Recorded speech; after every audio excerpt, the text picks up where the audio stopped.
if you can have the procreative function, right, and all the fun that comes with it without the side effect of children, a lot of people will opt to do that because of hedonism and because of materialism. The society's devolving into nihilism because there's no greater pursuit for people to have. Religiosity is bashed at every corner. God is considered to be something which is an outlandish fairy tale, and there's no higher authority for people, so materialist nihilism is what society's being reduced to. So people are looking at a sense of self more than they're looking at an extension of family. I guess I'm curious about a couple things. Where is the proof that this is happening and that there is this big information campaign to keep women from having children in their 20s? And also, where is it coming from? Well, and why? All the original feminists who are on the suffragette side, if you go back and you read their writings, and you can find them in a great book called Occult Feminism, they express over and over again that the nuclear family is the most dangerous part of women's liberation because it breeds a patriarchal system. And so that is what they were pushing against, was a nuclear family. They did not like that at all. So that's proof one. Proof two is that I can go back to the 90s when the United States was really pushing student loans, especially towards women, and in the 2000s towards women. And you saw the expression of feminism in what would be considered, I think, third wave at that time, telling women to wait until later in life until they had something to fall back on because their husbands were going to leave them. It does happen. Well, the husbands aren't initiating the divorces. The wives are initiating the divorces. Women do absolutely initiate divorce, but do you think that there's no fault in those instances? Do you think men were completely innocent? Well, it's good that you bring up no fault. I'm talking about no fault divorce. Right, because no, of course there's going to be times where men are at fault for the relationship dissolving. But when we look, we can look at these on a case-by-case basis, and we do. So we have all sorts of attorneys and judges and polling groups who talk to these various divorced couples who they track and who they get remarried to.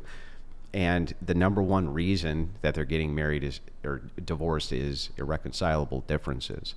And oftentimes there's no abuse, there's no drug use, there's no abandonment, there's no nothing. She just doesn't like him anymore and decides to move on to somebody else.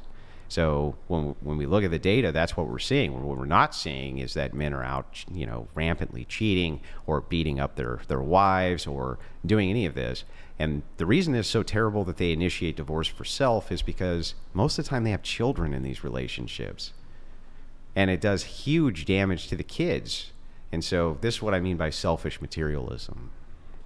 I guess I still fail to see the proof that there is an orchestrated campaign of nihilism and of, because there's been the word nihilism wasn't invented in the last 10 years. I guess I'm curious why you think this is a brand new thing. Well, so it's a fruition of it is true old philosophy, but it is a fruition of it now. You do see a rejection of God all over the United States and a push from the secularists to remove God from any sort of public sphere. You would have to agree that that's true. They want every symbol out of court. They want God off the dollar bill. They want God out of schools. Any place that there is any reference to God there is a secular push. I'm probably not the person to ask. I really haven't seen this happening, but I'm not going to. You haven't seen that happening? I have not seen this happening. I think you haven't seen the endless demands to tear down the 10 Commandments from various courthouses. That's one thing that I really do think is that I think a lot of this stuff is happening more on the internet than it's happening in real life. This is happening in real life. I think that these culture war debates are really happening more in people's heads than they are in real life. Because they put a statue of Baphomet up in San Francisco, a satanic state. That was not on the internet. That was in real life. They put a Baphomet statue up. And all over the United States, Satanists will do this as a mockery to Christianity and endlessly secularists demand that the 10 Commandments be taken down in courtrooms, that religious symbolism be rejected all over the United States. This is not an internet phenomenon.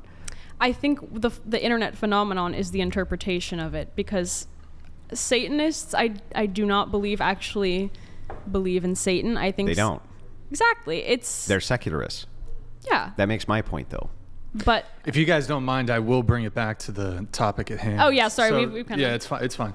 Why don't we do this? So, how do you guys each? What's your definition of feminism? And we'll start with you. Well, I think we agreed on the definition that feminism is to promote the equality of men and women. And that the entailment of that is a destruction of patriarchal systems. Sure, yeah. And you do consider yourself a feminist, correct? I do. Okay. And you mentioned the patriarchy.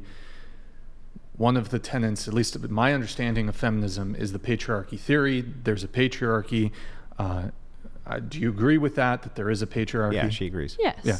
And so can you give us a definition of what the patriarchy is? In my understanding, and I then think... Andrew, you provide one too. I think that the patriarchy colloquially describes like a male-dominated culture, male-dominated systems. I think like technically it's just like patrilineal descent. Yeah. The father. Yeah. But I think that, yeah, I would say male-dominated culture, male-dominated systems. I think it's just kind of used to describe, yeah, the ways that men have been in power and wielded that over women. Describing ordered systems where men are in charge. Yeah. Do you agree with that, Andrew? Sure. And under the patriarchy, I mean, do you view that women are oppressed? I think absolutely globally. I don't know how much I feel that applies in the United States today, but globally, absolutely. And Andrew, do you think that women are oppressed in the United States? It depends on what we would consider oppression to be. Right. Well, let's start there. How do you define oppression? I would say probably the unjust like wielding of power by one group over another to prevent them from acting in their free will. I'm sorry I have to do this, but I do have to get a little bit into your presupposition there. What is justice? I mean that's a philosophical debate. Well, but you're appealing to it. Yeah, I would say that justice is at its very like core definition probably just closer to the definition of equality, like equal treatment. So anything which is unequal is oppression.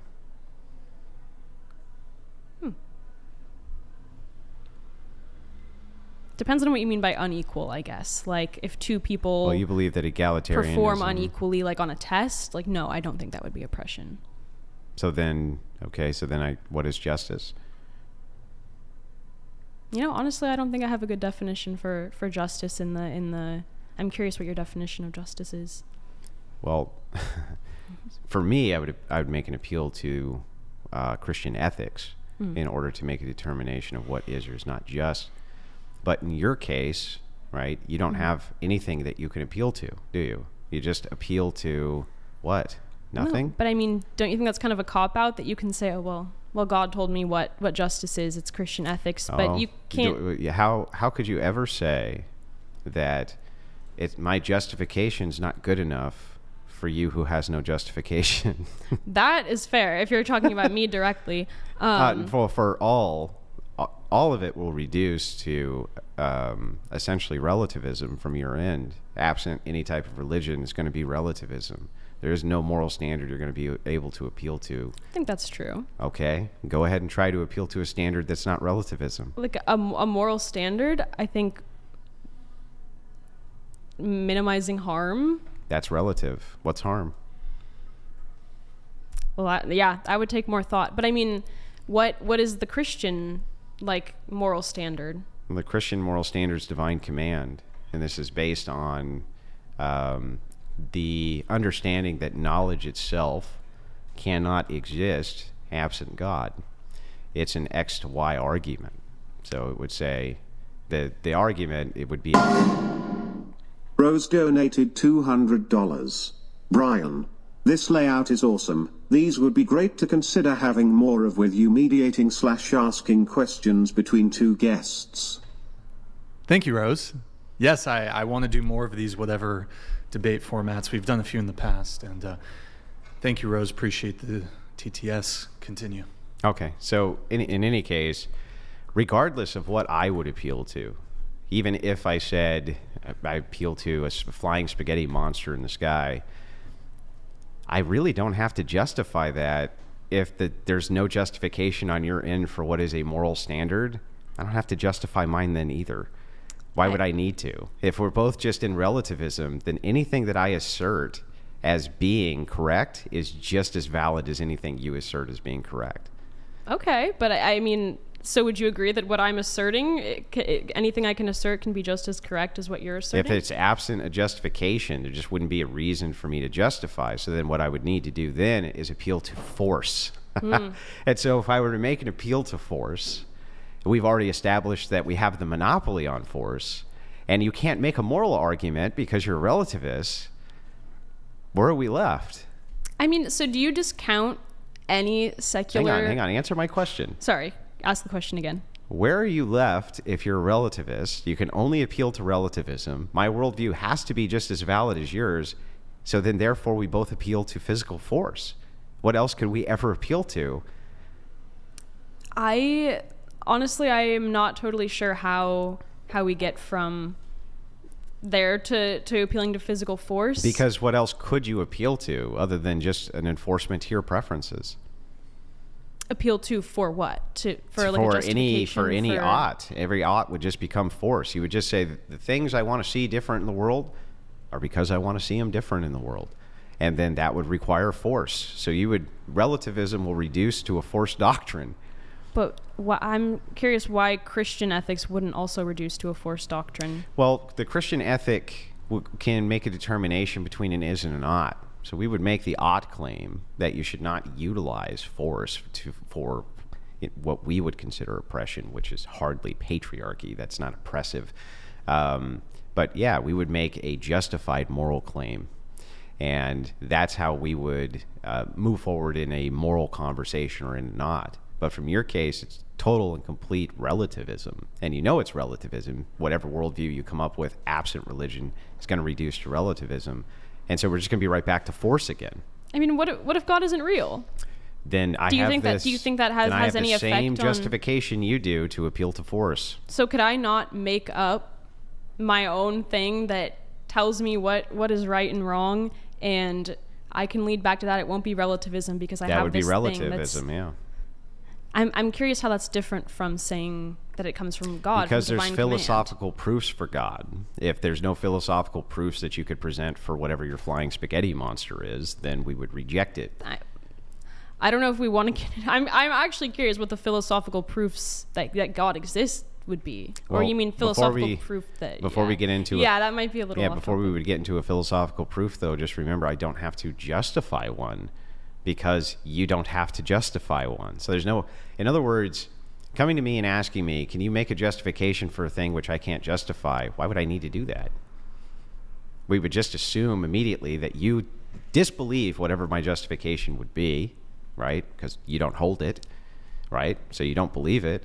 So if that's the case, we're still going to be reduced to just appealing to force again. Okay, but then that puts us on equal footing with our If ethics. It puts us on equal footing with our ethics, and both of us are appealing to force, then ultimately, if men decide to utilize force in order, and they have the monopoly on force, you can't make a single moral argument for why that would be wrong. So you disagree that patriarchy is oppression? Yeah, okay, but hang on, before we move the goalpost. No, that was a question. And I'll answer the question, but I asked you one first. And the question I asked was, if it is true that we've reduced it all to relativism, if it is true that all we can do now is appeal to force, and if it is true that men have the monopoly on force, then if men used their force monopoly to oppress women, you couldn't make a single moral argument against that, could you? I think that you could. Then do so. I did not come prepared with a moral argument, honestly, but I think that there are philosophers and people who are experienced at debating. But you couldn't. I couldn't, no. Okay.